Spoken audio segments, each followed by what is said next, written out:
Dun, da, da, da, da, dun, da, da, da. I guess we don't know that one very well. Hi, everybody. This is Generic Nerdism. We're here for our third episode. Welcome back. Yep. Welcome I back am to Ross. you, Ross. How are you Yes, doing? I am Ross. How's it going, Ben? It's going pretty well. Sweet. It's been a very busy couple of weeks. I am just hanging on by a thread, but Oh, just barely hanging on. just barely hanging on. I have an apartment. I'll be moving at the beginning of the next month, and I seem to have an apartment secured, which is kind of nice. That's some good news. Yes, we will be doing the podcast in a new apartment, like 2 episodes from now. Wow. Yeah. That's pretty cool. I look forward to that. Even longer on the subway. Well, but aren't you near aren't you near the train that goes right to my new house? Nope. No. Oh, never mind then. I live in New Jersey, bro. Yeah, but I thought you usually were coming from not New Jersey. Well, whatever. Okay. That's off topic by quite a lot. Okay. Well, we didn't really have a topic yet, All right. but we could go into our brewhaha Into for this our week. patented brewhaha. Oh, you left me hanging. All right. Brewhaha. There we go. There we go. There we go. That's the good stuff. Delightful. But this week we've changed it up yet again because this weekend was the Magic Origins pre-release. That it was. We both participated, but separately. Separately on different days. Different days. I did the Midnight Madness. Different strokes Ross for different did the folks. Sunday Sanity, I guess, would be the Sunday morning sanity. the comparison you draw. Yeah. And so we decided to play our pre-release sealed decks against one another. Yeah. Well, sealed is a big test of your brewing abilities. Yeah, you definitely have to. It's pretty deck building intensive. That it is. You have to identify a card pool. You know, it's basically just a microcosm of a format. Yeah. It's tough at pre-releases when you haven't really looked at the cards. Because you don't know whether cards are good in relation to other cards. Yeah, well, Yeah. so the solution to that is to read the cards before the pre-release. And Yeah. and then you know. I didn't do, last time I did that, and that worked out better. This time I didn't really go deep on the spoilers. I just went in blind pretty much. Oh, I did not do that. You went deep? I mean, I wouldn't say I went deep, but I read the spoilers probably Okay, twice. That's good. And I read Probably LSV's set twice. review. Shout out to LSV. Oh, sweet. Excellent job. Yeah, nice. Yeah, I was too lazy. Okay. Well, Plus, I kind of wanted to go blind. I thought it'd be more fun. Just to see a bunch of cards I'd never even seen before. how'd that work out for you? Some not that well. Some I have seen before, like my favourite from Journey into Nyx, Sigiled Starfish. That is a cool card. Sweet. That's just value, just infinite value. Yeah, but no, it didn't go well. I went 2-2. I mean, that's not abysmal. It's not abysmal, no. I mean, yeah. Lose, win, lose, win. I was at the midnight release, which they only did 3 rounds, and I wound up going technically 2-0-1 because my opponent and I drew for nefarious reasons. Mostly that it was like 2 a.m, but we did wind up kind of quickly playing out games, and he obliterated me. He had a very aggressive red-white deck while I Sweet. was playing a fairly slow Sultai control deck because I opened 2 mana fixing sources and decided that I was playing 3 colors. Okay, Yeah. makes sense. I wanted to play 3 colours, but I wasn't brave enough. Didn't have any Yeah. fixing at all. Yeah, I had an Evolving Wilds and a Meteorite, and that's all I needed. Oh, actually, I did have a meteorite. Damn it. Hindsight, Yeah. 2020. Yeah. But so we battled, and I definitely won those ones. Yeah. My deck was pretty bomb heavy and a lot of value cards, and it worked out. Ross did mulligan the first game, pretty abysmally. Yeah. That's always bad when you mulligan to 5. But my deck has basically no bombs. No bombs. Yeah, Well, I had. there's one thing which you could call a bomb, but I would don't call like it that so a much. bomb. All right, should I go through my deck? Go through the brew. Okay. I thought my pool was pretty weak. I went red. I chose Chandra as my friend for the pre-release, but she disappointed me with her seeded pack, which basically had no creatures in. It was just mono burn spells, which is kind of good. But that shiny. I was excited when I opened it. That shiny exquisite Firecraft looks beautiful. Yeah, the promo exquisite Firecraft is pretty awesome. If I end up building that Origins cube, That'll be sweet. That'll be in there for sure. Yeah. But anyway, yeah, so I opened a bunch of burn spells in that thing, and then like hardly any red in the rest of my packs. I was like, oh no, I can't play red. Well, that's what I thought at the time. I was like, the red's kind of shitty. Can I do it? Can I do it? And I didn't do it. I ended up with a sort of white-blue, tempo-y mid-range pile of cards, which wasn't very much fun. Pile of cards. I don't like doing this kind of deck. It was forced upon me by the lords of the cards, because all of the rares that I opened were pretty terrible. I got that black one, Infinite Obliteration. Yeah, strong limited card. Super strong limited card there. I mean, you could have named Majoring Bully that one game. That would have been good, right? I hate Majoring Bully. I can tell I'm going to hate that guy in all drafts. Unless you have a bunch of them. Unless I play them myself, but it seems so lame that I kind of don't want to. I like that card because it's actually from the Jace story. Like, there's like the bully that like picked on him. That's kind of why I think it's lame. I don't like it. It's like, oh, this guy bullied Jace. Great. Yeah, that's pretty cool. All right, I guess it's flavor win. Yeah, that's what they're trying to do with the set. Like, it's all like cards that impacted these planeswalkers or that they did. Nice. And this is the guy that picked on Jace. What a douche. And he's a 2/2 with prowess for some reason. Yeah, and he must attack a Fable. Yes. Lame. All right, let me go through my deck. So I went blue-white, like I said. Sigil Starfish, Jessian Thief, Aspiring Aeronaut, Separatist Void Mage, Whirler Rogue, which is pretty damn awesome. Also combos with Jessian Thief in a huge way. Yeah, that's pretty cool. I didn't notice that during the games, and yeah, I didn't get to pull it off. Spoiler alert, my deck also has those two cards, and I managed to get it off, and it was pretty sweet. I've heard people talking about Pia and Kira Nalar, which they do a thing like this, right? They come with, they're a 4-drop in red. That's a 3/2? 4/3? 2/3. Something really dumb. It's a 2/3. Okay, it's a 2/3. But they also come with 2... Or no, it's a 2/2, I think. I feel like it might be better than that, but I don't remember. Anyway, it's a bit like Whirler Rogue, which is a 2/2 that comes with 2 1/1 colorless Thopters, and then has an activated ability that relies on artifacts. So it says tap 2 on untapped artifacts you control. Target creature can't be blocked this turn. Yeah, which is a little bit of a wombo combo with the old Jessian Thief, who draws you a card when she does combat damage to a player. Yep. Pretty sweet. Also, just a totally playable card on its own right, both of them, yeah, which is what makes it great. Yeah, 4 power, 4 toughness for 4 mana in blue, and 2 of it's flying. It's pretty good. Yeah, that's pretty unheard of. Yeah. And then I go Ringwall and Owl. It's a 3/3 flying with prowess for 5. That's pretty good.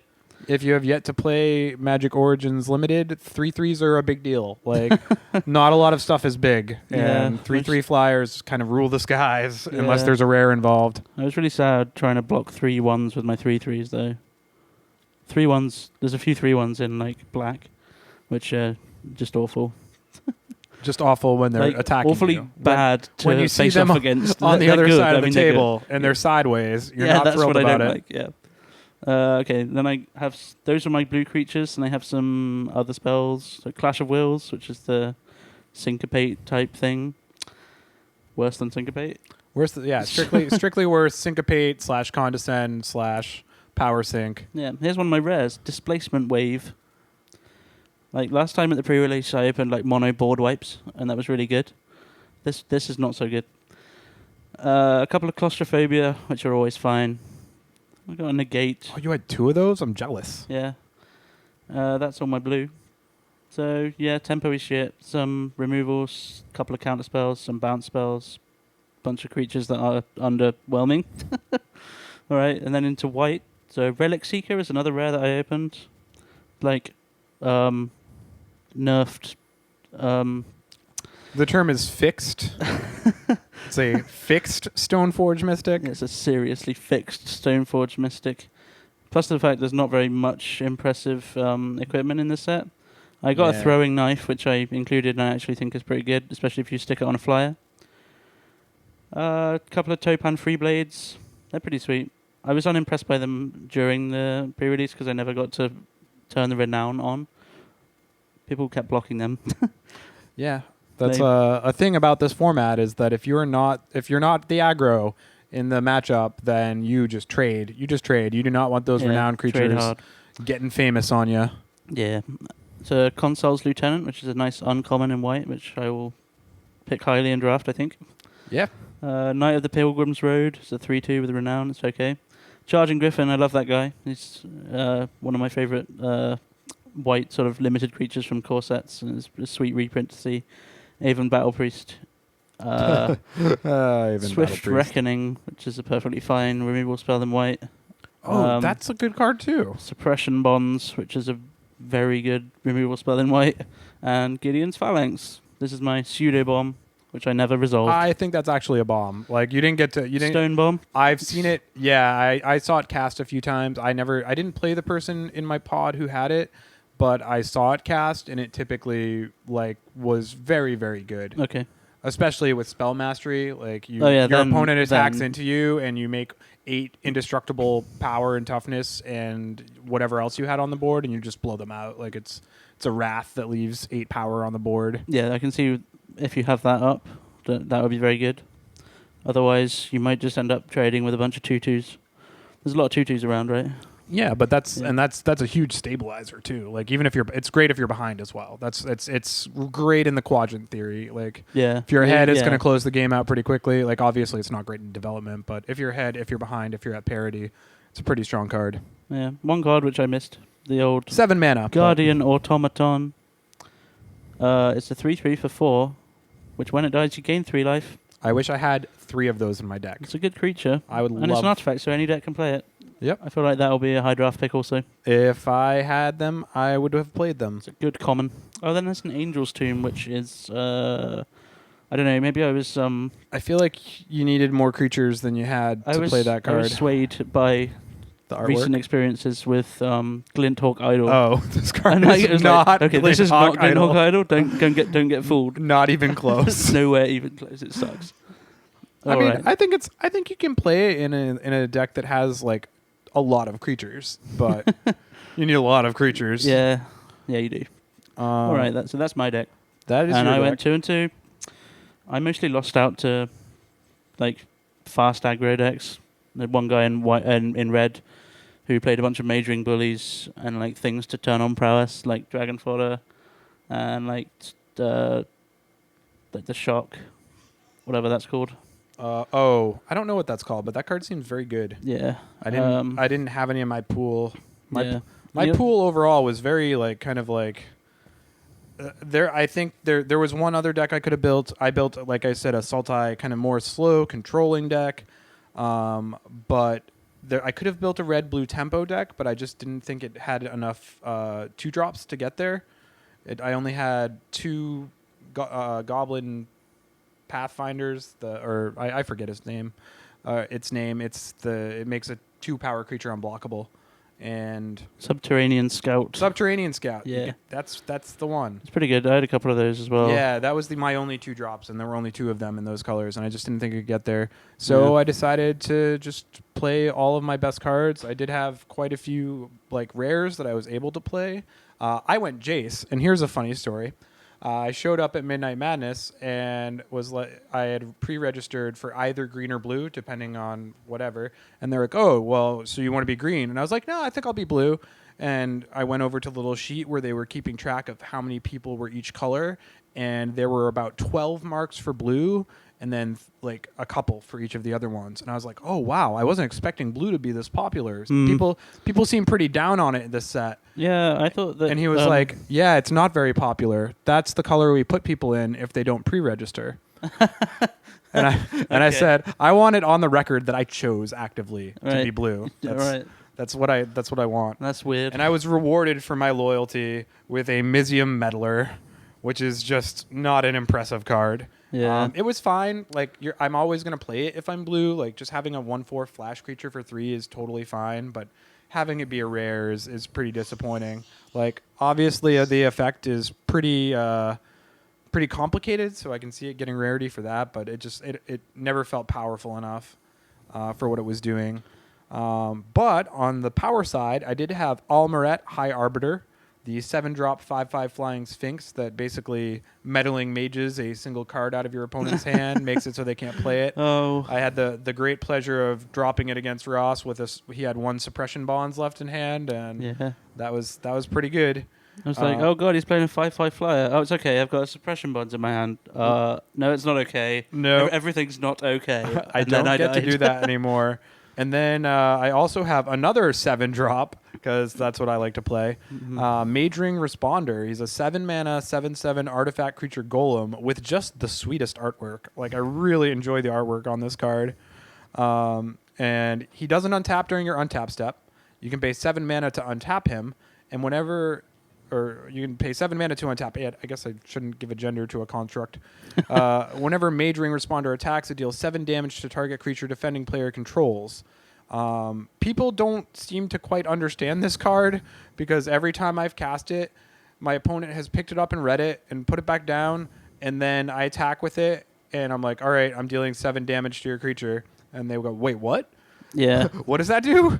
And I'm like, yes, it kills something That's every real time good. I I turn think it sideways. I love it. It's quite powerful. You have to get to 7 mana to cast it, but once you do, it's probably going to take it home for you. Yeah. I also had Guiltleaf Winnower, which I never once drew, not a single time, in the now 4 matches that I have played with this deck. Yep. That's the 3/black elf warrior with Menace, that whenever it enters the battlefield, you may destroy target non-elf creature whose power and toughness aren't equal. So it's a walking, 2-for-1, or I guess, kind of a 2-for-1, because they have to deal with it. Yeah, Otherwise, so it's just going to menace their face off. Yeah, I mean, a creature that kills a thing is definitely a 2-for-1. It's always Yeah. always gonna be good, and I never got to play with it, which was sad. And with other kind of elf-related shenanigans, I had Eyeblight Massacre, which is great. It is one of the premier cards to bring you into a controlling deck. It's a 2/black sorcery that says non-elf creatures get -2/-2 until the end of turn. My deck was pretty slow. I don't even know if I had 2 drops. I don't think I did. Yeah, this is what blew me out. This is what let me, go 3-drop, 4-drop. I synergized my deck with it. I played a lot of 3 toughness creatures and every elf I could jam in. My green splash is actually just for 2 Llanowar Empaths, which are basically a 2/2 elf that draw you a card most of the time. Or I guess some of the time. It's probably not most of the time.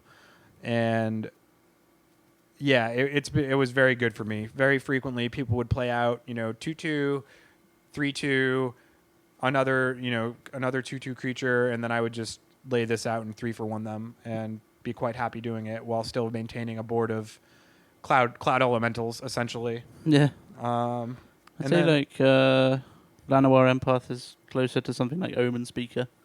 Yeah. Which is a good card. Yeah. But it costs 4, right? The Llanowar It costs Empath, 4. So, It's definitely, and I was playing a lot of 4-drops with some other effects. Like I was playing Separatist Void Mage, the Whirler Rogue. I was playing. Those things are good. I had Towergeist, which Towergeist is just as good as it ever was. Sleight of Hand on a 2/2 for 4 is 2/2 flyer for 4 is totally playable. Yeah, sweet. And then I also had Meteorite, which is just actually a really fun card that I've never had the pleasure to play with before. And I almost burned Ross out with it. He scooped before I could, but I was gonna. Yeah, I should have just played it out because I would have enjoyed being burned out by Meteorite. Yeah, Such but a it's dumb card. Like, whoever thought of this? I think it's a fantastic design. It's a 5-mana rock. It taps for any color of mana, but when it enters the battlefield, it deals 2 damage to target creature or player. I feel like it should be like 3 mana or something like that. That would be insane. Yeah, it's like Darksteel Ingot that With a shock attached to it? Yeah. That's insane. Then I would love it. That card would be like 4 mana? That card would be standard playable. Yeah, it would. Exactly. But no, that card would be nuts. All right. Like that would be super. That would be so pushed for mana rocks. All right. We can't let mana rocks jump the shark. Well, I suppose they did that in the past. Yeah, they learned their lesson, and so now we get 5-mana ones. Okay. But so yeah, that was the result of the card segment of brewhaha. Unfortunately, I did mention earlier that I've been really busy, and today was no exception. I had to go look at an apartment, so I was unable to procure brew, and so we improvised what that means. Improvised with what's in the apartment. What happens when you have to when you don't have a brew to bring? And my punishment is that I have to drink a Coors Light of contrition. This is my I'm gonna drink the whole thing. It's not terrible. It's not terrible, but 5 out of 10. No. Less. Yeah. All right. Like I've brought a a soft 4. All right. I've brought a Brooklyn Brewery Pilsner. which I like very much. Well, I'm not jealous at all. It's delicious. I love Brooklyn Brewery. Everything they do is great. Have you ever been there? I've not been there, but I went there. I'd like to go there It's fun. since their beer is so good. Yeah, you do a little tour and you buy tokens and they give you beer and Wow. it's generally a good time. Sweet. I'll do it. Yeah, you should. The tour is actually, I think, totally free. You just have to pay if you want to drink beer. Okay. Yeah. I'll do that. I'll pay for beer. We love beer. Yes. Okay. All right. So that was brewhaha. Yeah. So we're going to move on to our recap segment, which we actually finally have some news to report on our D&D game. That we do. We managed to play D&D this weekend. This will go up on Friday, right? So last weekend. Yes. This time we completed part of the adventure which I had created just from scratch, which was a lot of fun to do. Because before you were using one of the kind of pre-generated adventures that you can get. Yeah, the first time I did it, I used the pre-gen thing with some adaptations. This time, I just made it up. You just made it up. Yeah, because we had a lot of ideas of... Well, I had a lot of ideas of things that could happen. Yeah, the tough thing for me this time was kind of balancing the encounters. A lot of them came off very easy for the team. Crickets. So... Crickets. Yeah. Maybe next time I'll throw some more scary stuff at them so they get scared. Well, I think so. Well, let's talk about what was, I guess, kind of difficult this time, because I think the other thing, and I think you kind of alluded to it when we were outside, was just that it seemed like it was a little bit too many, a bit too many people. Like probably one less would be more. Yeah, there was some more appropriate. There was some confusion about the number of people that were coming, and it ended up with 5. So, and I didn't like it very much. Yeah. It was a bit awkward having so many people to deal with. The turns got a bit long, and so on. We also had 2 new characters enter the mix. Three of the people who were there had been there for the first adventure. The other 2 hadn't been able to make it, and so they had to be integrated. And both characters were not very well socialized. They were very aggressive characters. Yes, they walked up and were like, "Give me 5 reasons why I should join your party." And my character was like, "Hello, my name's Simon. How are you?" Yeah, it was weird, but they worked themselves in as we went on. Yeah, it definitely improved, but I feel like at the onset it was one of those situations where they had written, and we'll touch on this a little bit later, where they had kind of written up characters that had personalities that they wanted to enact, where one of them was kind of more guarded and very self-sufficient and survivalist, and the other one was just a little wacky. And in carrying those things off that they had seen, they realized that wasn't really tenable for advancing the story. It was you have to act differently, or the other characters aren't going to want to play with you. Indeed. Yes. And they did eventually kind of get to a point where we could move forward and yeah, do things. It was funny having a mix of people that had played before and people that hadn't. We even kind of, before we started, I sat down with the 2 new players and sort of said, okay, try to figure out a reason why you are in this place that you're going to meet the other people in. And we kind of came up with something, but they didn't seem to actually say any of that during the game. I was like, oh yeah, okay. I remember you were talking and you were like, yeah, you were from the city where we're going and you were there together, and then you wound up here and yeah, but they didn't really use that. No. Just instead they were just I'm going to come with you. Let us be in your party or else. Yeah, so they could have done better there. And when Ross was talking about balancing the characters, that was a veiled illusion, or balancing the encounters, a veiled illusion to my character, who is twice as strong as any of the other characters, because I took a feat that is good. Yeah. Well, it's not just that. I mean, the encounters weren't threatening at all. And I kind of was trying not to be a total jerk, even though my character is kind of a jerk.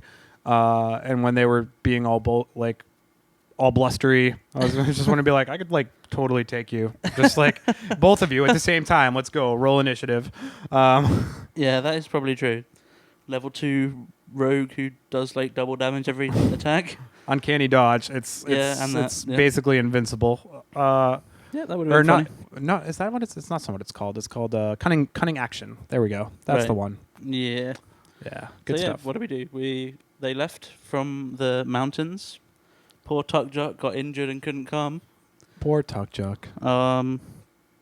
And they trekked down the mountain, and then like boarded a ferry to go to Seagate, which is a city in Zendikar.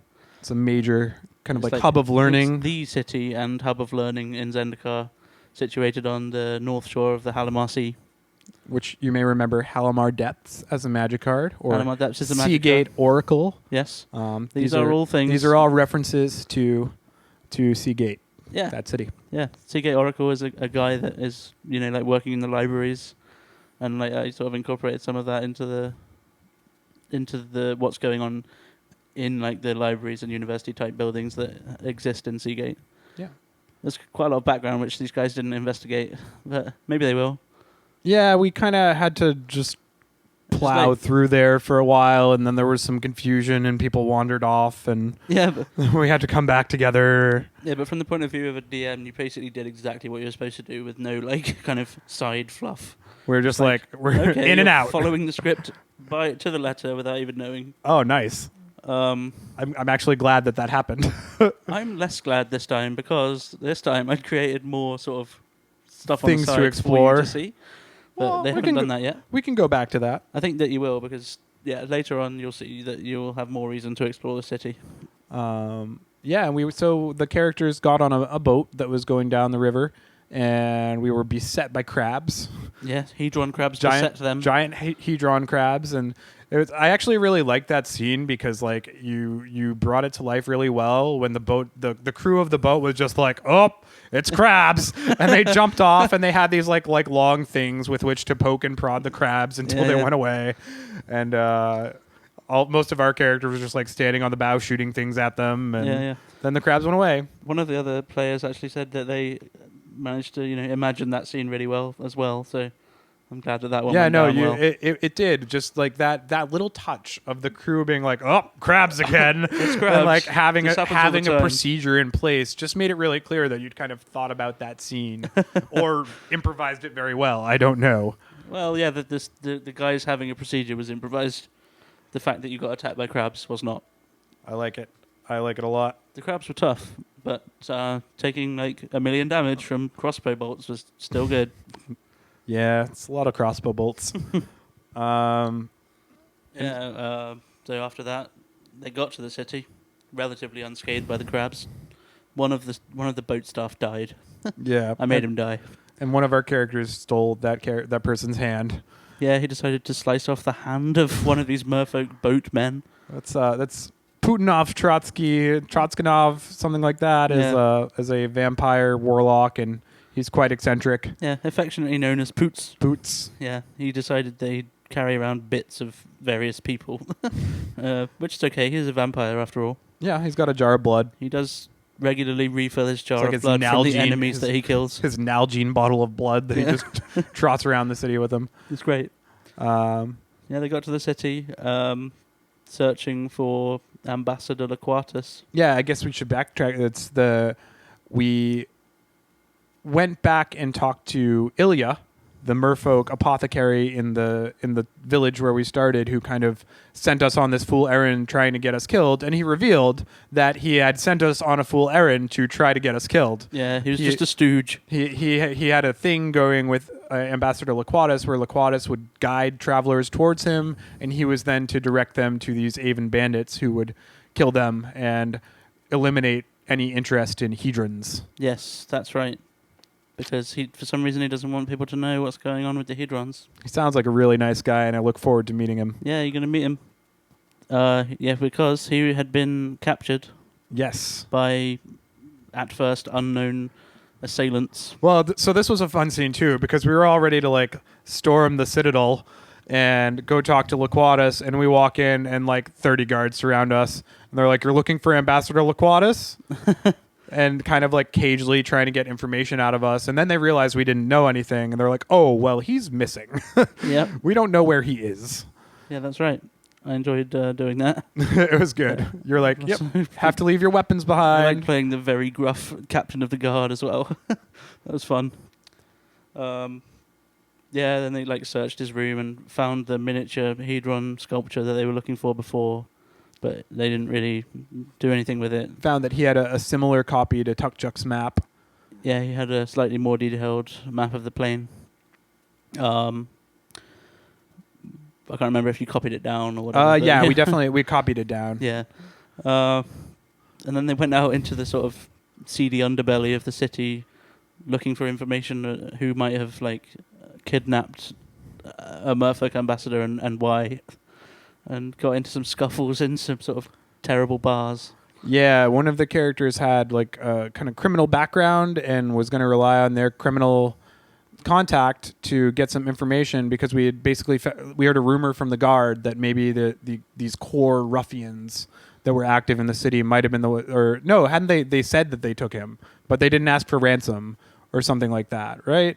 Yeah, but they didn't know like where they were. They didn't know where they were, but we knew it was these core ruffians, so we were trying to track them down. So one of the characters tried to use a criminal contact to find them, and then insulted these. These are the two characters that got along so well with the party at the beginning. Yeah, both of them managed to insult this contact and almost get stabbed by his like hired henches. Yeah, they were really treating the mob boss as you would not treat a mob boss. I really sort of did want to do some damage to them, but like I don't know. I decided he just didn't care about them. They were beneath him. Yeah, you know. Yeah, that was an entertaining exchange to behold. Eventually, he managed to get some money out of them, and he told them where the core were hiding out. And then we kind of stopped. Well, and separately, my character is a rogue and with a criminal background and also has kind of criminal contacts. So he kind of went off to find that. And he was also going off to find Poots, who had to return to the ship to get his mouse. Yeah, he forgot his pet mouse on the ship. Ross had two of the core ruffians attack me, which went very poorly for them. Yes, it Just did. so poorly. It was funny. One of them died really fast, or almost died, and I let the other one get away, and then we interrogated and basically got to the same point that the other person had was that the cores were hiding out in a house further uptown, and that's kind of where we left off. We just have to... Yeah, they went to the place, but didn't kind of enter the building yet. We were formulating a plan, and then we realized that we'd been doing it for quite a few hours, and it was time to take a break. Yeah. I liked how Alex, who is playing Poots, actually did say when he got onto the boat, I let him out so he can run around and socialize with the boat rats. Yes. And then he forgot to say anything about picking him up again. Yeah, we were like we were inside like the ambassador's chamber or something, and he was like, "Oh no, I forgot my mouse. I have to go." And the captain of the guard was like, "You can't leave. Like you have to stay here until your friends are done searching this room." And so then as soon as we left, he rushed to the boat to save his mouse. Wonderful. Yes, that's true love. It's a Pixar movie. Yeah, it's the next one, 2016. Vampires and rats have feelings. Yeah, I felt like I had to let them. I figured they would actually be kind of bonded, and that the mouse would respond to the call of the vampire. Yeah, I wonder if he like feeds it blood. Well, maybe. Wonder if it's a vampire mouse. Creepy. Is that a thing? You're the DM. I think not. Okay, no vampire mice? I feel like vampires are in some sense a race in this. Yeah, it's less of a just like... They're not like humans who've been turned to vampires. Yeah, they are. Although... No, really? You could do whatever you want. I don't know. It could be that. Whatever. Anyway, the mouse is probably just a mouse. But yeah, we could have undead mice. Why not? I like it. 1 HP... poison, like yes, kind of poisonous. Yes, they're like typhoid rats. Yes. Yeah, so. We should fight typhoid rats. That would be fun. That would be fun. We should just fight all the magic cards. Yeah, well, I sort of did Step Links and Hedron Crab at you this time. Oh, were the wolf things were step linkses? Yeah. Oh, okay. That's where I got the idea. Okay. Yeah, we got attacked by some wolves on our way to the ferry. Yeah. And I thought they were wolves, but I guess they were step linkses. Yeah. I feel like I made a mistake. I wrote down links, but then I said wolf, and I couldn't go back. Well, your real mistake was to not play a fetch land and then sacrifice it. Yeah, and give them +4/+4. Yeah, that was dumb. I should have done that. That would have been much better. It's like a boulder falls from the sky. They get +4/+4, and maul you to shit. I don't know how I would have reacted to that. That would have been weird. I probably would have just kept shooting crossbow bolts at them, honestly. Yep, probably. It's kind of my jam. That's what you do. Yep. Yeah. Crossbow bolt. Yep. Etc. Etc. All right. So that's where we are with the D&D. That's where we are with the D&D game, and so it was fun. I think the parts about it still that I enjoy the most are where it like feels like magic is coming to life a little bit. Like the Hedron Crabs were really fun. Yeah. And like being able to kind of interact with Seagate made it was a little different than just being in, the major city of generic fantasy setting. It was, kind of expecting things to pop out at us that would remind us of the game. Yeah. So yeah, we can move on to the next item, which is an event we both attended as well. We've actually referenced this before when we talked about the vintage constructed cube that our friend Sean put together. Yep. There was strong calls to have this repeated, so we did it. It's fast becoming my favorite limited format of all. Yeah. Okay. It's semi-limited. It's semi-limited. It's it's limited enough. Yeah. Basically, to remind people who maybe didn't even listen to that podcast, in this cube, there's only one of each card that you draft. But as soon as you draft that card, you effectively have 4 copies of it in your deck, and you have to build a 60-card deck with a 15-card sideboard rather than just using your whole pool. But it's only cards that are played in Vintage, in the format of Magic where basically all cards are legal, and some of them are restricted. And these restricted cards are also in the cube for you to draft, but you only get 1 copy of those. That's correct. So it's the most powerful cards in the cube are restricted. You only get 1 copy.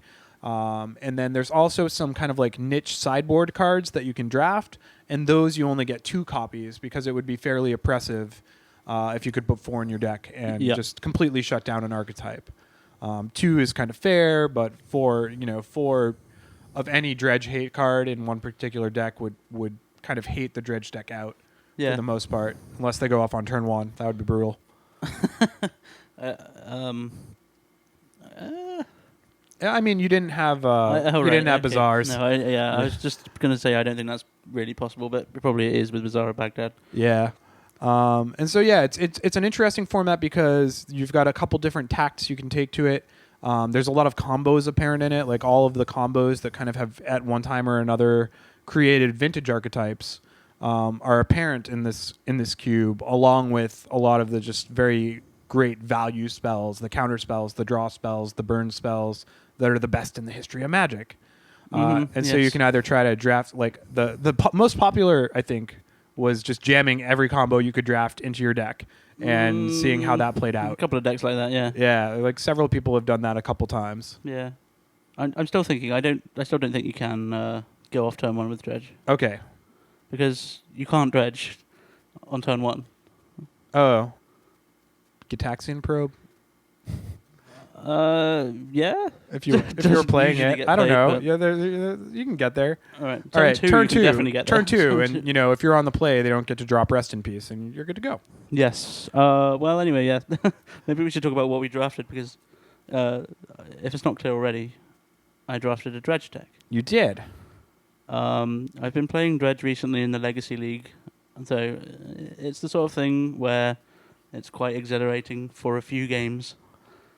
And I was still kind of high on it. I was like, I'm going to do it. I'm going to hard force it in this cube. And it went okay. I got like nearly all of the cards that you would want for a Dredge deck, except 2 very key ones. And for people who aren't familiar, Dredge is an archetype where you essentially it's kind of panned as being this deck that's not really playing Magic. Yeah. Because you're not playing the game the same way as everyone else, where you develop your resources and attempt to attack your opponent's life total by doing so. You basically just try to dump your entire graveyard into your library and some library into your library into your graveyard, and then some stuff happens because you did that.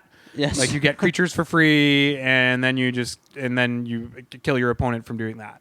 Yeah. And it is a lot of fun, but it's not a lot of fun to play against, I don't think. Yeah, it's hard to interact with. Yeah. Unless you have graveyard hate. Yeah, and the typical dredge turn does take a long time. It's not someone thinking, they're manually doing things with their deck. Yeah. And it's like, are you done? I put these 6 cards into my graveyard, and then I dredge one of them back to my hand, and then I do things, and I get a token and whatever. There's a lot of things to keep track of, and you sort of get there after a couple of games, and then for a couple of games it's a lot of fun, and then after a few more games, it's less fun. The novelty wore off. Yeah, I got really bored. You're back to regular Magic now. Yeah, during this cube draft, I got bored of playing Dredge, and I won't be playing it anymore. Okay. Although I do have one league match remaining in which I have to play it. Well, frankly, I'm glad to hear you're off the Dredge. Yeah, I'm off it. It's unhealthy for everybody. Speaking of unhealthy for everybody, I drafted just a heinously controlling blue deck, and it was the most fun I've had in a long time playing Magic. It was mostly blue. I splashed red for Dak Faden and white for Narset Transcendent, and those Planeswalkers were essentially my win condition. I did have 2 Wormcoil engines as well. Nice. But then I had 4 mana drains and 4 mana leaks and 4 spell pierces and 4 lightning bolts and 4 snapcaster mages and 4 dig through times. And I definitely got to do fun things like rebounding dig through time with Narset, which if you've never had the pleasure is it just feels like cheating. You just feel like you can't possibly lose the game after you've done that. Yeah. It's demonic tutor for 4, like 4 cards, right. Any cards you want. What was your first pick? My first pick. What was my first pick? We actually wrote these down on sheets, and now I can't remember which one was my first. Okay. Oh, it was Library of Alexandria. Okay. Yeah, so drawing cards, which is, usually pretty good. Yeah. I'm sorry to tell you, I think I already told you that I pack 2 picked one to Force of Will. And I hate you. Yeah. I hate you a lot, because what was your pack 1 pick 1? Well, it was kind of funny actually. My pack 1 first pick was Crater Hoof Behemoth. That classic dredge staple.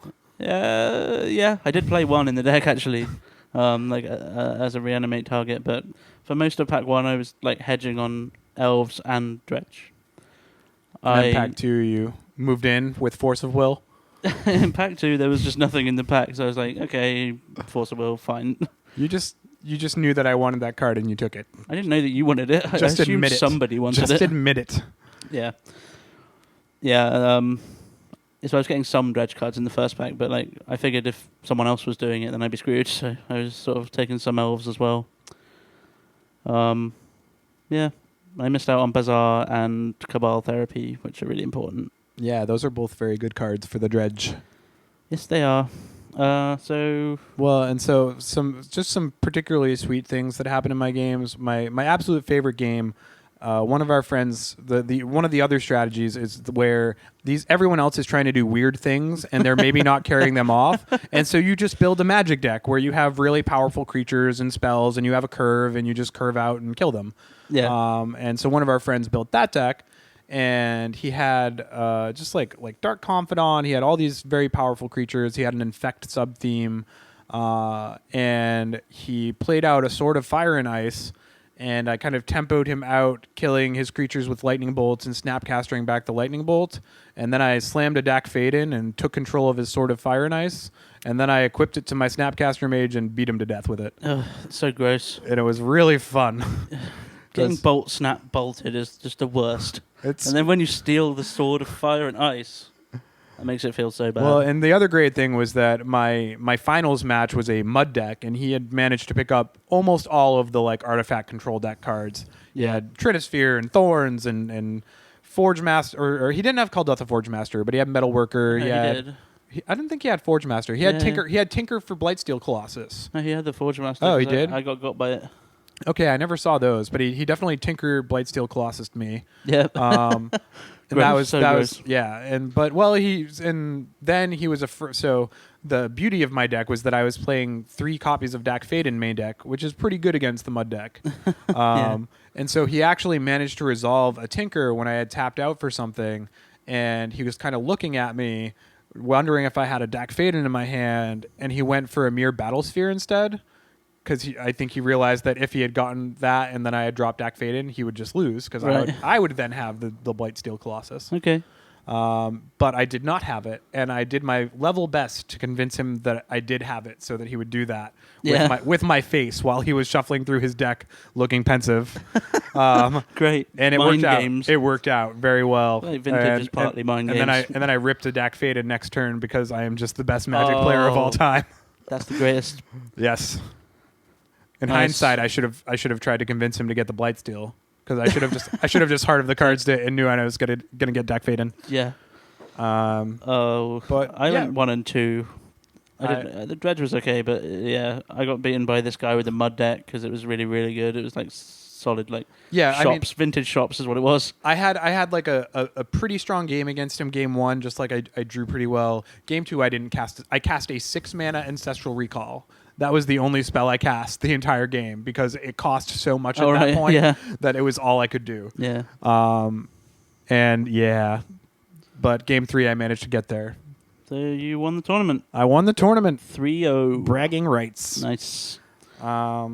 But yeah, so it's a really fun format, and I think there's information about it online. So if it's something you're interested in trying out, like, do it. It's so much fun. Yeah, I think it's tough to put together, but it's worth the effort. It's a lot of work. Our friend Sean, like, huge shout out to him because he has to like reset this thing every time we do it, and then like put it out for us to draft from and etc. every time we do it.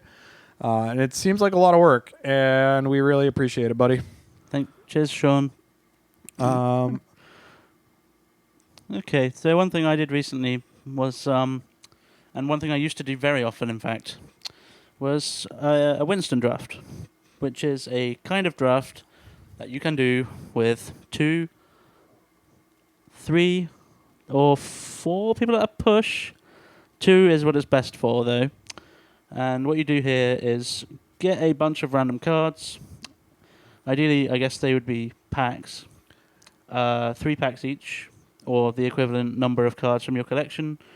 Shuffle them up, put them in a deck, just a single deck, and then make 3 face-down piles in front of the main deck. Then you draft the cards. Of a single card. Yeah, each pile is one card to start with, yeah. Then each player takes it in turn to first look at the first pile, decide if they want that pile. If they don't, they add another card from the deck to it. Then they look at the second one, do the same thing again, do the third one, same thing again. If they don't want the third one, they can just take a random card from the deck. And you do that until the deck is gone. And then you build a deck with what you have. And it's quite a lot of fun. And the great thing about it is that if you have a bunch of cards lying around, it's free.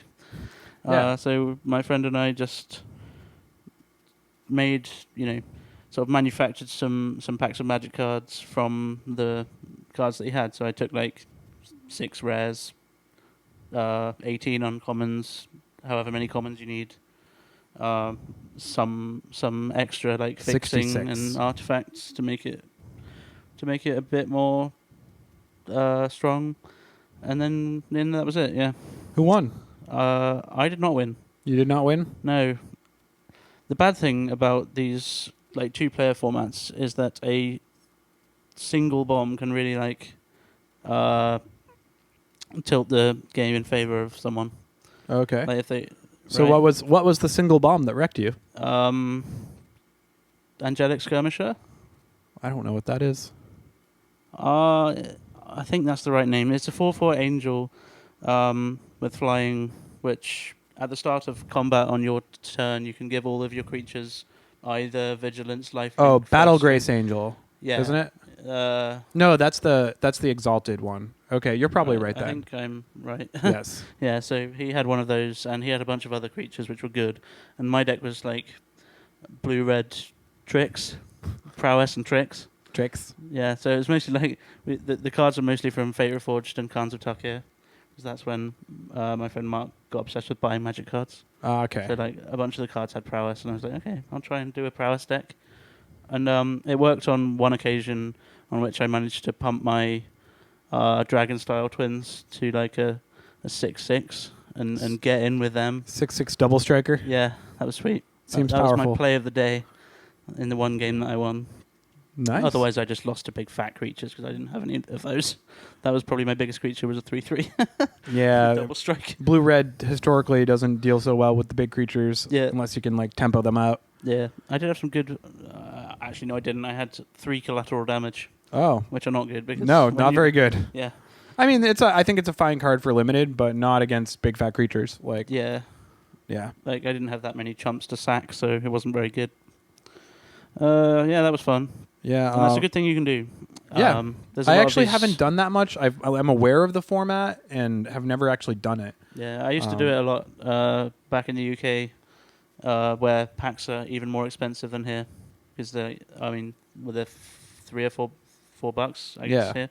Over there, it's the same, but in pounds. So it's like so it's like the price. that's okay. It's like Modern Masters packs. Yeah, so it's really expensive to buy the cards. So more often than not, you want to try and play without buying them. Interesting. I did not know that. Yeah, it's an American company, dude. Okay, I guess so. Is that why are like Cadbury chocolates really inexpensive across the pond? Yeah, they are. I mean, they're not. And they're really not super expensive here either. No, so. I mean, no. Okay. I think games are just cheaper here for some reason. Okay. Yeah, all of the games kind of cost the same amount of pounds as they do dollars. Interesting. Gross. Now that I've experienced buying a game for $30, it's like, oh, I don't want to spend £30 on it. I can understand why. Yeah. So going back a little bit further, actually, kind of 2 things that I'll wrap into one is that I've started going to every Tuesday night. I believe I mentioned it before, a gaming night at a bar in the city. And it's just a bunch of gamers get together and we play board games. We actually play a lot of Werewolf. Werewolf is a variation on Mafia, which if you're not familiar with either of those, it's a game of hidden roles and subterfuge where certain people are villagers and certain people are werewolves, and nobody knows what anyone else is except for the werewolves. They know each other. And every night the werewolves kill someone, and every morning the villagers lynch someone. And so it's up to the werewolves to convince everyone they're not werewolves, and it's up to the villagers to ferret out the werewolves and kill them. And either the werewolves win when they are of equal number to the villagers, or the townsfolk win when they kill the last werewolf.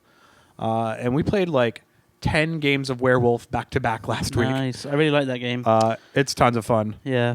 And I won't go into too much detail because it's a pretty like kind of arcane game in some senses, especially when you get into the specific roles that get assigned.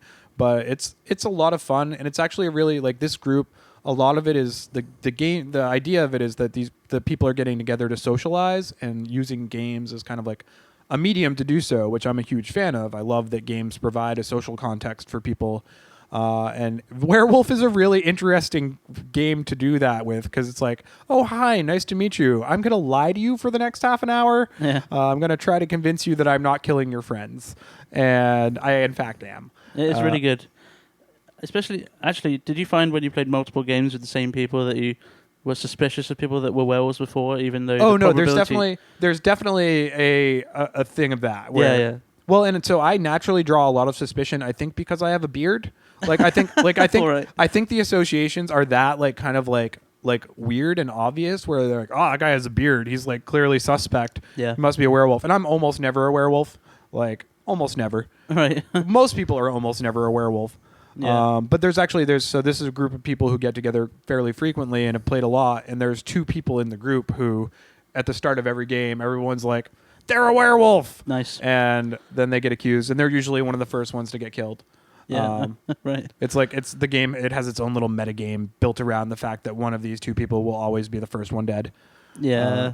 I do enjoy the metagame of when you play with people that you know. And Yeah. It's fun because I'm like slowly establishing baselines for some people. There's one guy that I can just cold read every time. Like I know exactly what's going on with him. Well, that's kind of a bad point of this. That some people are terrible at the game, and you can figure them out instantly. He's not bad when he's not a werewolf. He's a good villager. He's good at figuring things out, but he's just so patently obvious when he's a werewolf. But that's still bad because if you, I don't think a lot of people pick up on it. Having people straight know when people are not werewolves is still. It's bad. possible that I have really keen observational skills, and maybe I'm the only one that knows. I mean, it. when I was playing this, there was one guy who was just really bad, and everybody knew what he was instantly as soon as they interrogated him. I did have one really silly moment because I did not drink at all, and normally I drink a pretty fair amount when I go out to bars, like most people kind of do. Yeah. Hadn't drank at all. It was just after the 4th of July, and I had drank plenty. And I was a role where during nighttime when things happen, I had the option to do something. And the narrator, because there's a narrator who kind of like sets the pace of the game and tells you what to do, was like, "Which would you like to use your potion?" And I responded, "Yes, I would." So I immediately outed myself as the witch. And it was really funny actually because everyone had a good laugh about it. But I was like, all right, I have to make the best of this. They're probably going to kill me the next night. But as we went through our little debate, I didn't think I was going to die. And I had one use of my power left. I had another power that I could kill someone. And I was like, okay, I'm going to not use my power. I'm going to save it. I'm going to gamble on the fact that they're not going to kill me because I was just such a buffoon that they don't identify me as a threat, even though I could instantly kill one of them. Yeah. And they didn't kill me, and it paid off. And then I killed the last werewolf. Oh, so that's bad play. I was like, ha ha ha. Yeah. It was all part of my plan all along. That's my story, and I'm sticking with it. Great. But you had a gaming night too. Oh yeah, we had a gaming night with some people who are not like straight nerds. So we just played a really silly like party game called Epic Spell Wars of the Battle Wizards. I assume that it's like a offshoot of Magic the Gathering and Dungeons and Dragons.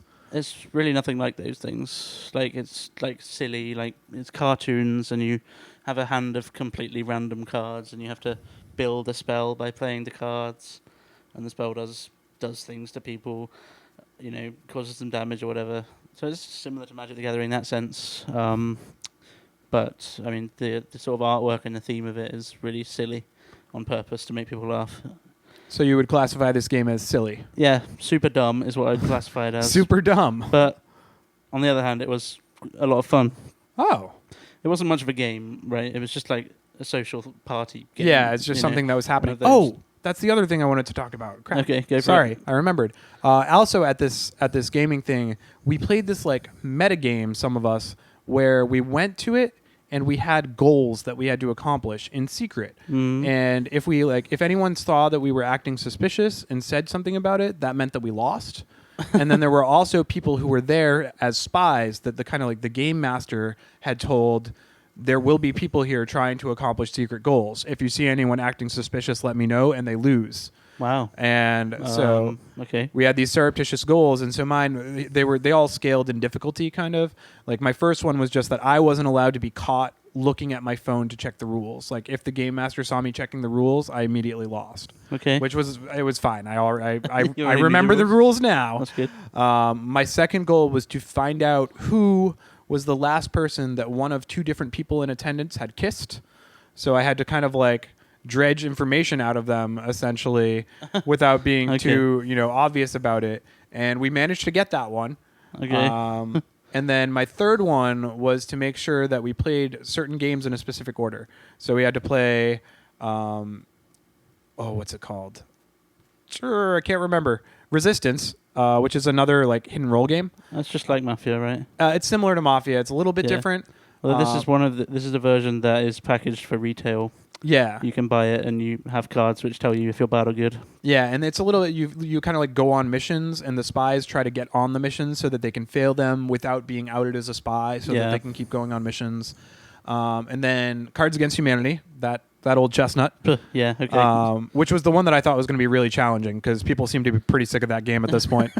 Yeah, sure. and then Kittens in a Blender, which is just kind of a silly social game where I actually dominate them at it because there is game theory that can be applied to it, and most people are just like, this is a silly game where kittens go in a blender, and I'm like, no, no, card advantage. You can apply rules of games to this and win. There's a lot of game theory out there for like Mafia as well. Yeah, it's serious, but it's not really like. I mean, there's like full on psychology. it's the theory for that. There's also some good mathematical theory to get super nerdy about how many bad guys there should be as a percentage of the whole number of players. Yeah, because sometimes like one person can make a huge difference where it feels like you have too many bad guys. Yeah, but then sometimes one extra person makes it feel like the bad guys just can't win. Like there's certain numbers they have a very uphill battle. Yeah, there's certain numbers which are right on the edge. Also, whether night or day is first is a big deal depending on if the number of players is odd or even. Oh, we've only ever played with Knight and Werewolf. I think that's like a facet of Werewolf is that Knight always comes first. Okay. They always get a kill. I think that's the usual thing, yeah. But in certain... it's like the bad guys having an extra member, though, right? It's the good guys having one less member if Knight happens first. Yeah. So if the number of overall players is relatively small, that can be quite a large advantage. Yeah, that could be huge.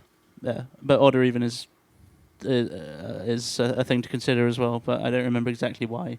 It's because of however many turns they get. I'm probably going to do an uncomfortable amount of reading about this later. Yeah. I think there's some on Wikipedia.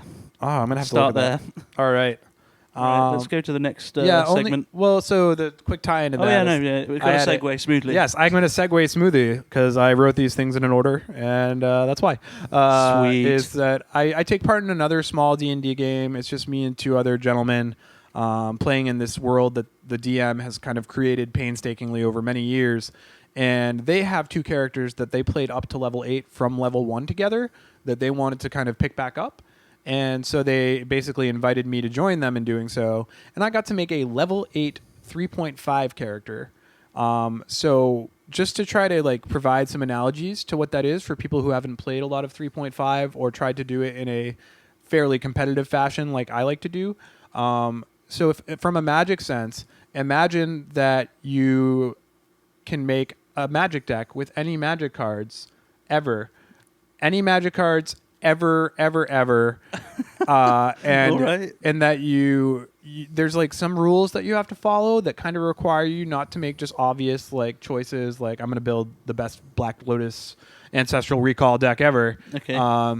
But you basically you have to look at every set of magic in order to accomplish the goal. You have to go through every single card in the game in order to come up with your deck, because that is what 3.5 is like. Okay. There are an unholy number of books. Wow. And if you really want to build a character, like it's just they constantly reference one another, and like it's like, oh, this feat looks really cool and it grants me an ability that's found on page 272 of the Dungeon Master's Guide, so I'll go look at the Dungeon Master's Guide, and the Dungeon Master's Guide is I see something in there that's like, yeah, this armor fortification is really nice, but that's in this book. And it just I now have like it's all free source at this point, so I now have 16 PDFs on my phone that I've just been looking at on the subway. But it was really fun. I came up with a pretty cool character. Our party needed a rogue, so I made a Warblade 3 Hex or Spell Thief 5. So he's kind of like a rogue that steals magic. Oh, I didn't even think about multiclassing there, but yeah. No. This was I went pretty deep. Yeah. Like 3.5, like you kind of have to multiclass. Like it's like almost required, save for a couple of classes. Right. Sweet. And yeah, so he's a pretty sweet character. And so the segue there is that today we're going to talk about character building. What's his name? His name. Oh God, what is his name? It's like French. I thought you were going to say it's like Frank. No, it's. Okay. I don't remember his name. Why don't you talk about character building for a second?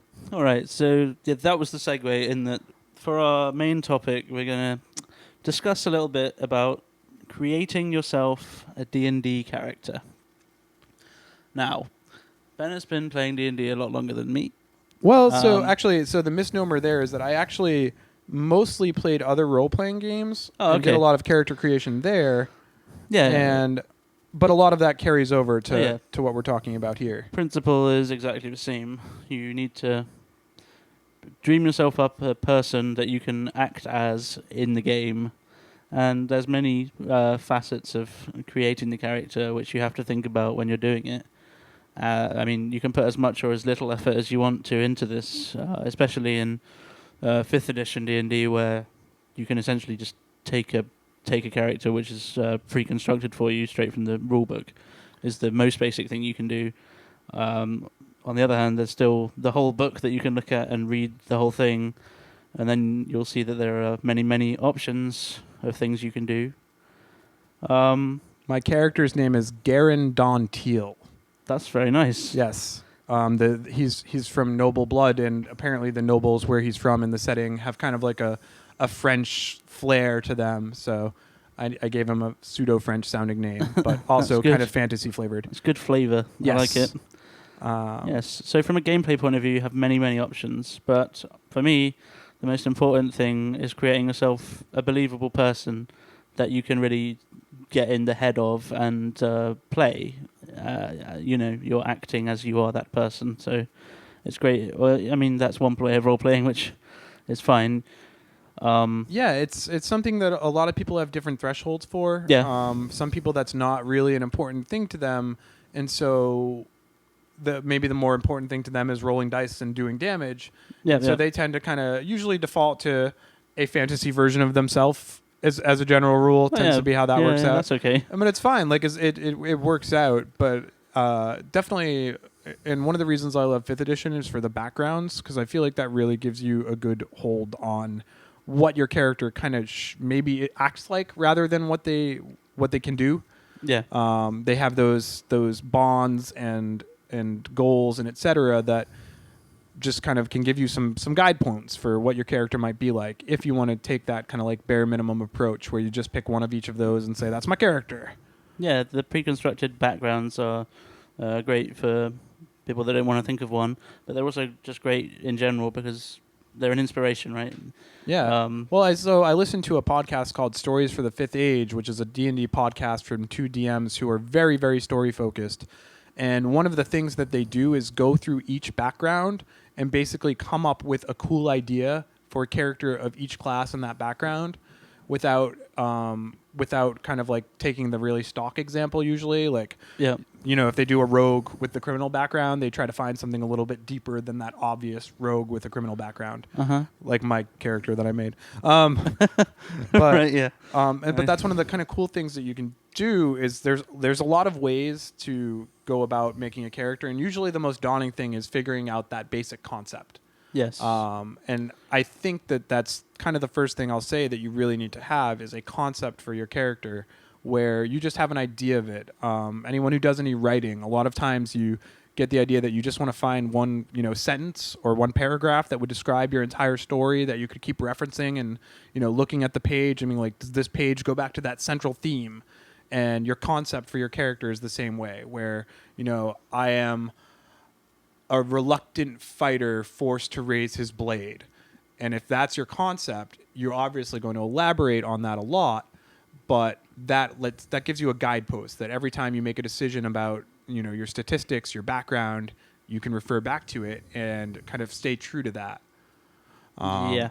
I mean, I think this is a really good thing for especially new players to really think about the character before they start to play. Don't just, it's not really, I mean, it's a game, but more than that, it's a role play.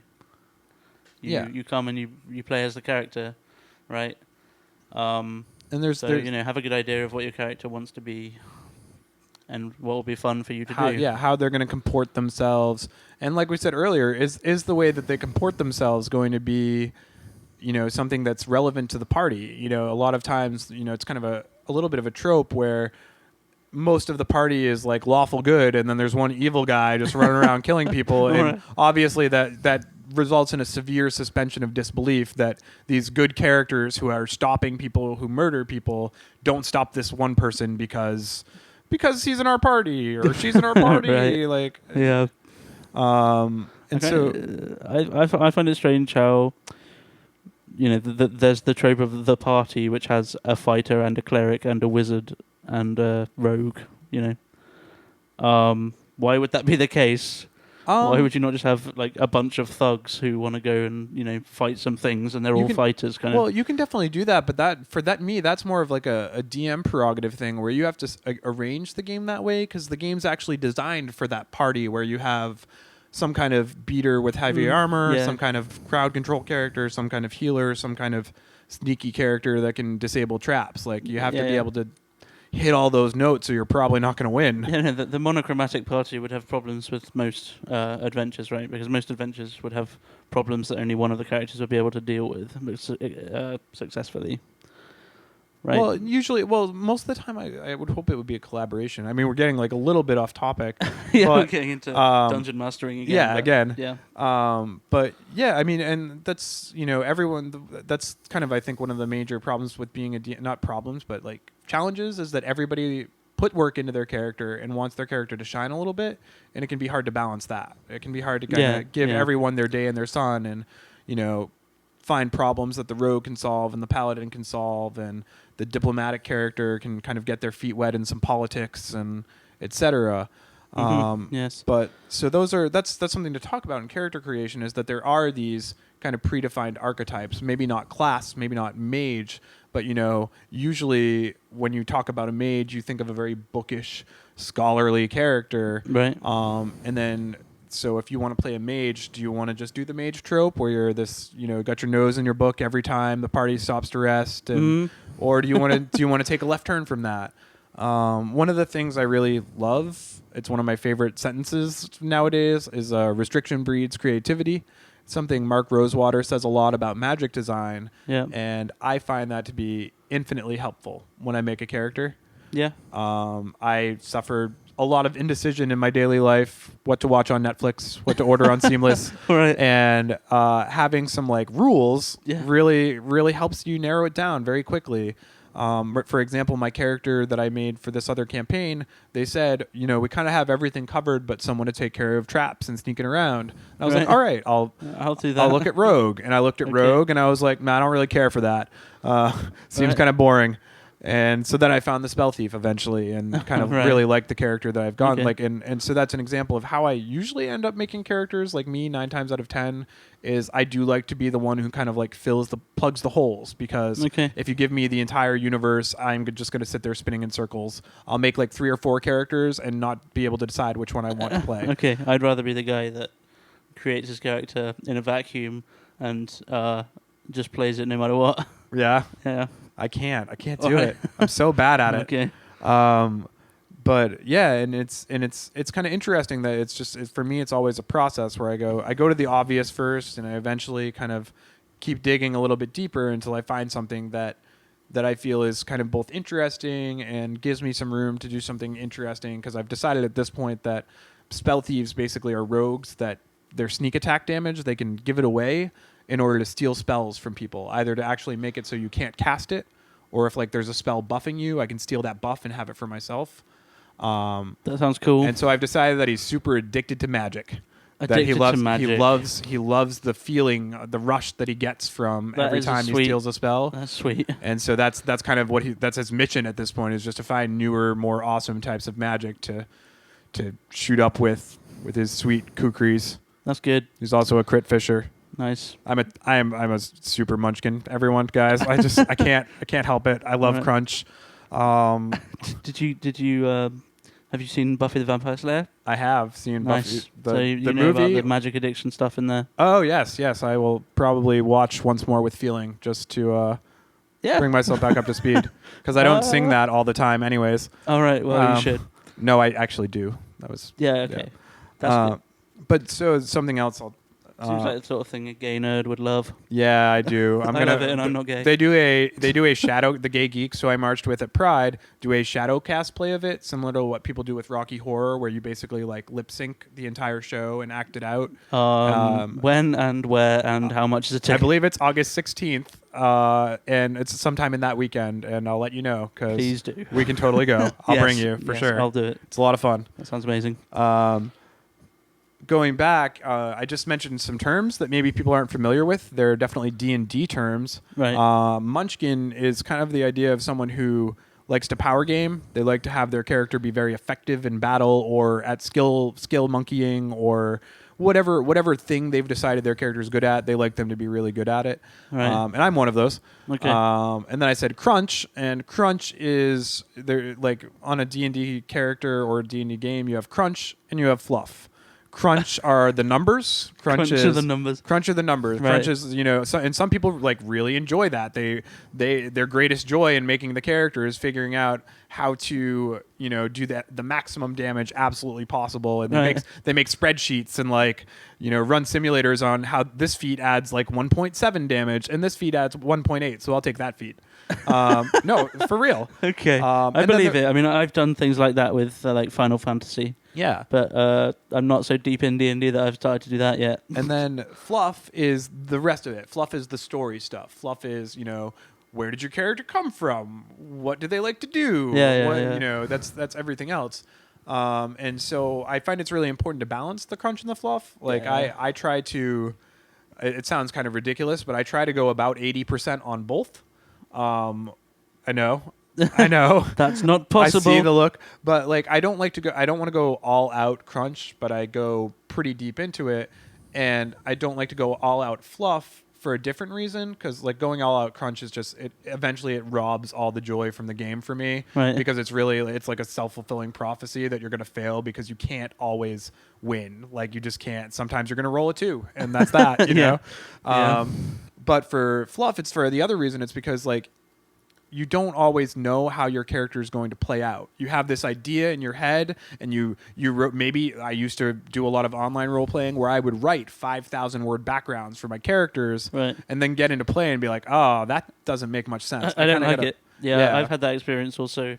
Yeah. Yeah, with I created a female half-elf rogue, who I just mentioned Final Fantasy. It was basically Aerith from Final Fantasy VII.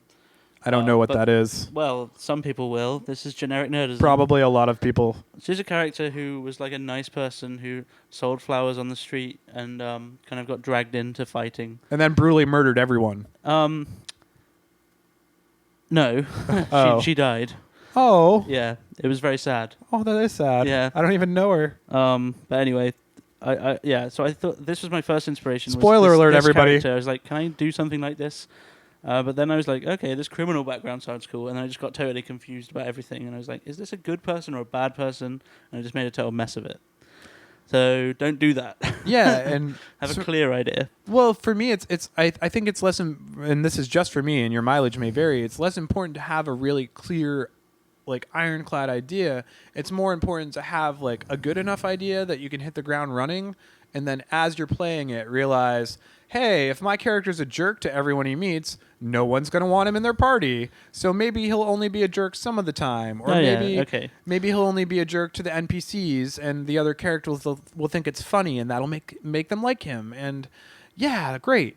On that, actually maybe a fuzzy idea is kind of the better way to go. Yeah. You have a vague idea, and then you sort of tune your character depending on what the other characters around you are doing. And what the non-player characters are doing. Yeah. And so I just talked about restriction breeds creativity. I won't go too much longer on this, but one thing that can really help, and this is something that you kind of get baked into D&D 5th edition, is with the with those kind of character options in the backgrounds, you can kind of just roll a d6 or a d8, I think, right. And it'll be this is one of your character's major parts of his their ethos.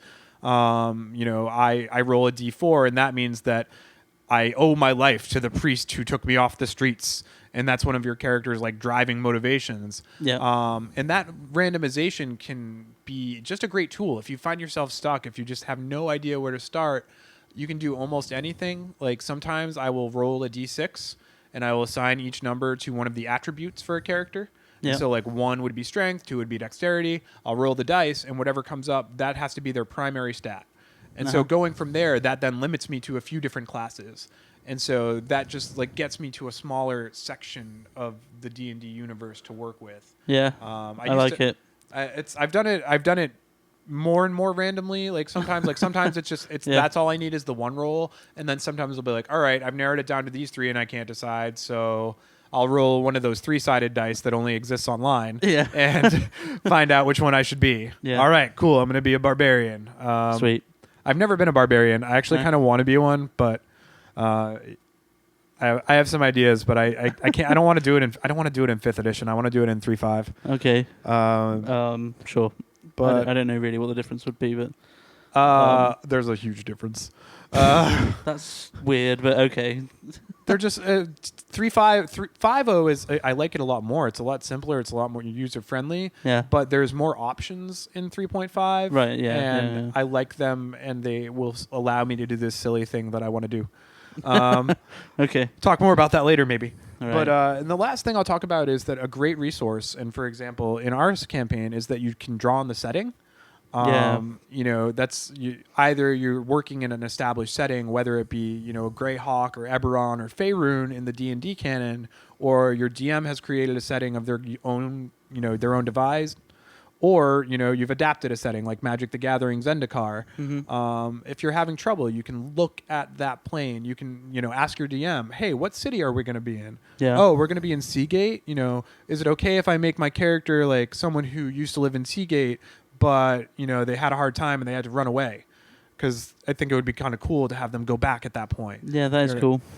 Just drawing on that can be a great way to, one, find inspiration, and then two, get your character really integrated and invested in the plot, because that's also just cardinal. Like, you have to have a character that's going to care about what's going on. Yeah, exactly. Like, a lot of kind of like trope campaigns is like, we're mercenaries and all we care about is the money. We loot every corpse we come across, and we're not doing anything for you unless you're going to pay us. That's fine, and that tends to devolve to that tends to a lot of times be that more kind of crunchy oriented game where you roll lots of d20s and crawl through the dungeons and kill the monsters. Yeah. But it's more important that your character actually care what's going on. Yeah. I'm much more story oriented. Yeah, which I I think. like too. Yeah.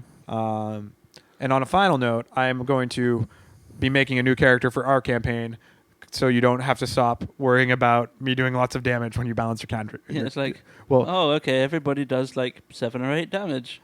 Ben comes in, 16 damage. Okay, my enemy is now dead. yes. So I'm going to audible to a different character, and we'll talk about how that character ends up getting integrated into the setting, because I have a neat idea, and I'll run it by You you. can go through how you created it. Yeah. And so on. All right. Yeah, so that brings it to the end. All right. More or less. We can have a chat about a little bit of magic news. Okay. So this was spoiled like the day that we did the last podcast. Oh, yeah, and we totally forgot to talk about it. Yeah. So the new Mulligan rule is kind of interesting that Wizards of the Coast have announced. So it was just being tested at the Legacy GP. No, it's only being tested at Pro Tour Origins. Oh, right. Yeah, that's right. And the thing is, if you mulligan and then have less than 7 cards in your opening hand, you may scry 1 before you start your first turn. Yep. That's it. And we've tried it out in particular at the Vintage Constructed Cube tournament that we had, and it seems fine. It's not. I mean, it sounds wacky, but it's not wacky. I think it just seems like a good rule change, because often mulligans can just kill you. Well, and it really, to me, when I immediately heard about it, it just seems to me that you now mulligan to like 6.5 cards, basically. Like, scry is usually worth, in the early game, about half a card. Yeah. And because you don't have perfect information then, or even very good information, all you know is, I could use a land, or I could use a not a land, and yeah. Yeah, I can see it being useful. There's been a lot of squawking, is the verb that I'm going to use. Squawking. Totally not offensively. Like about a chicken. Like a chicken. Or clucking like a chicken. Any type of bird. No, squawking. I was squawking like a crow. Yes. All right. About how you could play a Delver deck with no fetch lands, and then mulligan and scry to make sure that there's an instant on top of your library, right, so and just murder your opponent because nobody's playing lightning bolts in Modern or Legacy. No, whatever. Like, you can play Pauper Delver in Modern, right? Yeah. No. It's I think it's going to be fine, and I think it's actually going to be great for the game, because nothing feels worse than like mulliganing till oblivion and just not even getting to play. Yeah. That's really the absolute worst feeling. Like, you don't even get to cast a spell sometimes. Yeah, it's terrible. Yeah. And then there's a couple of interesting cards in Magic Origins from the point of view of constructed play, which we didn't mention last time. Well, there's several, in fact. But I'll just mention two that are close to my own heart.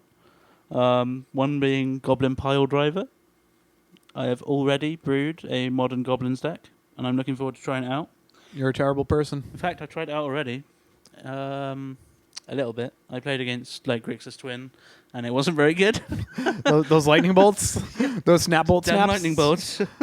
And then I played against Infect, and it also wasn't very good.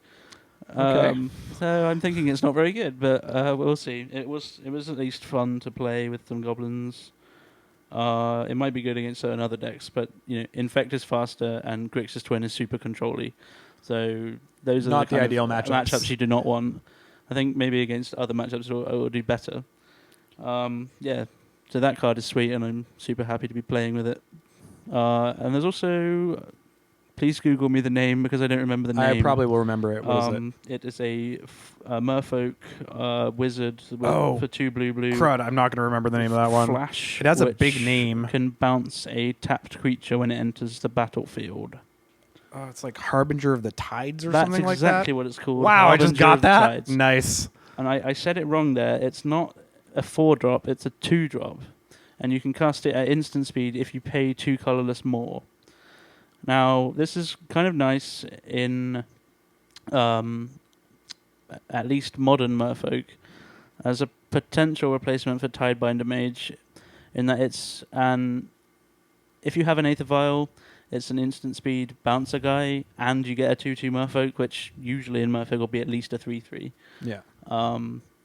So it seems like it will be a really nice sideboard card, and Merfolk is one of my pet decks, and was in fact the first modern deck that I made. Do you look forward to being forced to bounce many Siege Rhinos?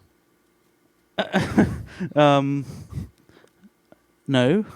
Oh, okay. Do you think Siege Rhino is going to be a thing again? In Modern? It's less of a thing at the moment because of Collected Company. Well, and because of Tasigur and Gurmag Angler being such things. Oh, okay. I feel like it could have a resurgence. Right. I think that the decks would want to play that thing. Would rather be playing either Gurmag Angler or Tasigur, which is the thing at the moment. Well, the Abzan decks aren't super great at throwing cards in their yard like the Grixis decks are. There's been a shift from Abzan. Abzan. Okay. There's been a shift from Abzan to Jund. Is kind of more Jund. why Rhino is on the way, and also people who are playing Abzan are playing that Collected Company pseudo combo. Yeah. I imagine that at this point is going to be shifting towards just playing value creatures as well. Yeah. But yeah, bouncing. I wouldn't like to bounce Siege Rhino. That would be terrible. I know. That's why I trolled you with that question. All right, good one. Snapcaster Mage. You want to bounce Snapcaster Mage? No. What would I bounce? I'd bounce a Tarmogoyf. Bounce a Tasigur. That's fine. Tasigur's a good one to bounce because that's gross. They clean out their graveyard and then Yeah. Anyway, those are the two cards which I would consider playing in constructed formats that aren't standard. Okay. There's probably some more. I haven't thought about them. There's the Demonic Tutor type card, which might be useful. Costs 5 mana. Yeah, but that'll be Commander playable for sure. Oh yeah, Commander playable, and I think probably Standard playable. Yeah. Jasper has sold me on that finally. Okay. Yeah, I'm not super excited about any of the cards, honestly, at this point.